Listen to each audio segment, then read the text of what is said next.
Let us open the casket. Chapter 10.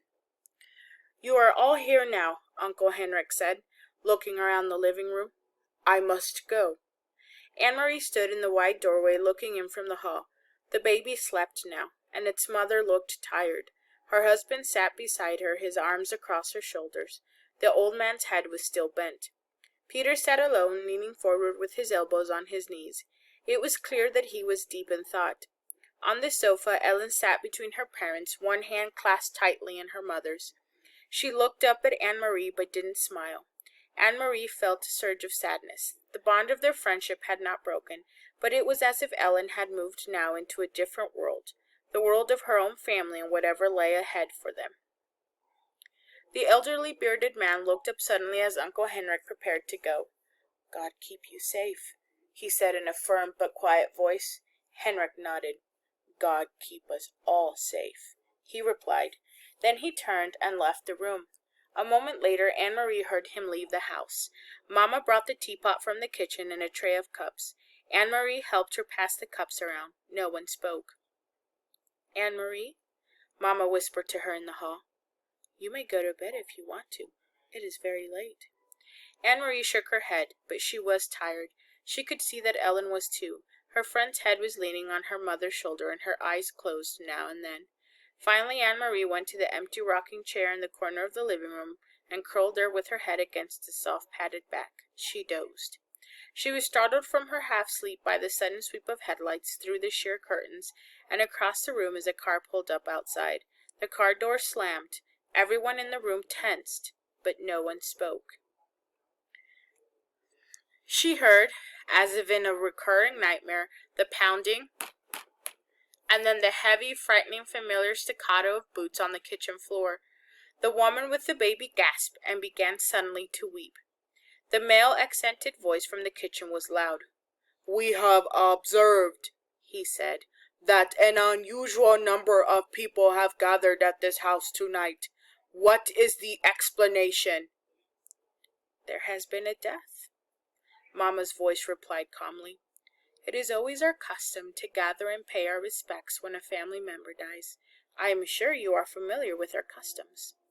One of the officers pushed Mamma ahead of him from the kitchen and entered the living room. There were others behind him. They filled the wide doorway. As always, their boots gleamed, their guns, their helmets, all of them gleamed in the candlelight. Anne-Marie watched as the man's eyes moved around the room. He looked for a long time at the casket. Then he moved his gaze, focusing on each person in turn. When his eyes reached her, she looked back at him steadily. Who died? He asked harshly. No one answered.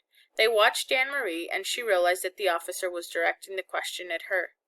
Now she knew for certain what Uncle Henrik had meant when he had talked to her in the barn. To be brave came more easily if you knew nothing. She swallowed. My great-aunt Bertie, she lied in a firm voice. The officer moved forward suddenly across the room to the casket. He placed one gloved hand on its lid. Poor great-aunt Bertie, he said in a condescending voice. I do know your customs, he said, turning his gaze towards Mamma, who still stood in the doorway. And I know it is the custom to pay one's respect by looking your loved one in the face. It seems odd to me that you have closed this coffin up so tightly. His hand was in a fist, and he rubbed it across the edge of the polished lid. Why is it not open?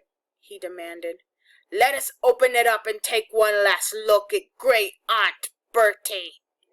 Anne-Marie saw Peter, across the room, stiffen in his chair, lift his chin, and reach slowly with one hand toward his side.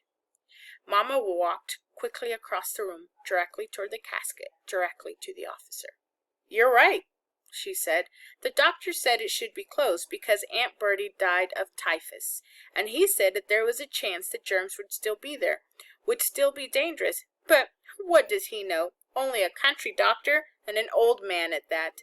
Surely typhus germs wouldn't linger in a dead person. And dear Aunt Bertie, I have been longing to see her face, to kiss her goodbye. Of course we will open the casket. I am glad you suggested. With a swift motion, the Nazi officer slapped Mama across her face. She staggered backward, and a white mark on her cheek darkened. "You foolish woman," he spat, "to think that we have any interest in seeing the body of your diseased aunt. Open it after we leave," he said. With one gloved thumb, he pressed a candle flame into darkness. The hot wax spattered the table. "Put all these candles out," he said, "or pull the curtains." Then he strode to the doorway and left the room. Motionless, silent, one hand to her cheek, Mama listened. They all listened. As the uniformed men left the house in a moment, they heard the car doors, the sound of its engine, and finally they heard it drive away. "Mama!" Anne-Marie cried. Her mother shook her head quickly and glanced at the open window covered only by the sheer curtain. Anne-Marie understood.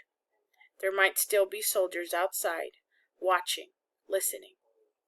Peter stood and drew the dark curtain across the windows. He relit the extinguished candle, then he reached for the old Bible that had always been there on the mantel. He opened it quickly and said, "I will read a psalm." His eyes turned to the page he had opened at random, and he began to read in a strong voice. "Oh, praise the Lord! Oh, how good it is to sing psalms to our God! How pleasant to praise him! The Lord is rebuilding Jerusalem. He gathers in the scattered sons of Israel. It is he who heals the broken in spirit and binds up their wounds. He who numbers the stars one by one." Mama sat down and listened. Gradually they each began to relax, and Anne-Marie could see the old man across the room moving his lips as Peter read. He knew the ancient psalm by heart. Anne-Marie didn't. The words were unfamiliar to her, and she tried to listen, tried to understand, tried to forget the war, the Nazis, tried not to cry, tried to be brave. The night breeze moved the dark curtains at the open windows. Outside, she knew, the sky was speckled with stars. How could anyone number them one by one, as the psalm said? There were too many. The sky was too big. Ellen had said that her mother was frightened of the ocean, that it was too cold and too big. The sky was too, thought Anne-Marie. The whole world was too cold, too big, and too cruel. Peter read on in his firm voice, though it was clear he was tired. The long minutes passed. They seemed hours. Finally, still reading, he moved quietly to the window. He closed the Bible and listened to the quiet night. Then he looked around the room.